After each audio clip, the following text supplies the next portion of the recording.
अंधेरा कमरा। एक लड़का कबीर शीशे के सामने खड़ा है। बैकग्राउंड में एक भारी बेस वाली बीट बज रही है। वह अपने चेहरे पर पानी मारता है। इस दुनिया में दो तरह के लोग होते हैं। पहले वो जिन्हें सब कुछ थाली में सजा कर मिलता है, पैसा, सपोर्ट और किस्मत। और दूसरे वो जिन्हें हर एक छोटी चीज के लिए दुनिया से लड़ना पड़ता है, जिन्हें लोग कहते हैं कि तुमसे नहीं हो पाएगा। अगर तुम दूसरी कैटेगरी में हो ना, तो खुश हो जाओ, क्योंकि इतिहास गवाह है, रेस हमेशा अंडरडॉग ही जीतता है। कबीर एक बड़ी कंपनी के बाहर खड़ा है। हाथ में उसका रिज्यूमे है। अंदर इंटरव्यूअर उसका रिज्यूमे कचरे के डिब्बे में फेंक देता है और कबीर को बाहर जाने का इशारा करता है। यह कहानी है कबीर की। न कोई गॉडफादर, न कोई बड़ा बैंक बैलेंस। वो एक सेल्स की नौकरी के इंटरव्यू के लिए गया था। वहां बैठे सूट बूट वाले मैनेजर ने उसका हुलिया देखकर कहा, भाई, तुम्हारी अंग्रेजी अच्छी नहीं है और तुम्हारी पर्सनालिटी इस जॉब के लायक नहीं है। अपनी औकात के हिसाब से कुछ छोटा काम ढूंढो। कबीर बारिश में भीगता हुआ घर वापस आ रहा है। वह गुस्से में है। उसकी मुट्ठियां बंधी हैं, लेकिन वह रोता नहीं है। वह घर आकर अपने कमरे की दीवार पर एक बड़ा सा चार्ट पेपर चिपकाता है और उस पर लता है, जब दुनिया आपकी औकात पर उंगली उठाए तो दो ही रास्ते होते हैं। या तो कोने में बैठकर रो और अपनी किस्मत को कोसो, या फिर उस बेइज्जती को अपने अंदर का बारूद बना लो। कबीर ने रोना नहीं चुना। उसने उस मैनेजर की बात को दीवार पर लिख लिया। उसने तय किया कि अब जो गुस्सा अंदर है वो चिल्लाकर बाहर नहीं निकलेगा, वो उसके काम में दिखेगा।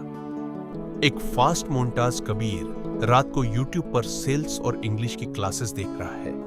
वह आईने के सामने खड़े होकर अकेले बात करने की प्रैक्टिस कर रहा है। दिन में वह धूप में पसीना बहाते हुए छोटी नौकरियों में लोगों से बात कर रहा है। उसका चेहरा थक चुका है, लेकिन आंखों में आग है।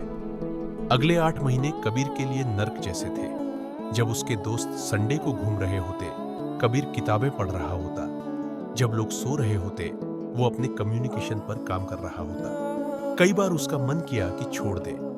कई बार लगा कि वो मैनेजर सही था, लेकिन जब भी वो रुकने लगता, उसे वो कचरे के डिब्बे में फेंका हुआ अपना रिज्यूमे याद आ जाता।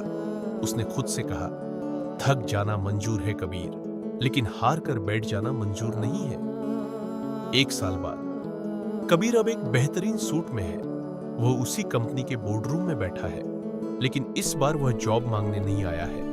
वह एक दूसरी बड़ी कंपनी का टॉप सेल्स हेड बनकर आया है, जो उस पुरानी कंपनी को टेक ओवर खरीदने आई है। वही पुराना मैनेजर अब कबीर के सामने हाथ जोड़कर खड़ा है। ठीक 1 साल बाद वक्त बदला और कबीर ने अपनी मेहनत से अपनी किस्मत बदल दी। आज वो उसी ऑफिस में खड़ा था, लेकिन जॉब मांगने के लिए नहीं, बल्कि उस कंपनी के सबसे बड़े क्लाइंट के तौर पर। उस मैनेजर की आंखें झुकी हुई थी और कबीर के चेहरे पर एक शांत मुस्कान थी। कबीर ने उससे बदला नहीं लिया, क्योंकि सबसे बड़ा बदला आपकी कामयाबी होती है। कबीर कैमरे की तरफ सीधे देखता है। बैकग्राउंड म्यूजिक अपने पीक पर है। स्क्रीन पर बड़े अक्षरों में आता है, तो अगर आज कोई तुम पर हंस रहा है या तुम्हारी सिचुएशन खराब है, तो शांत रहो, बहस मत करो, रो मत।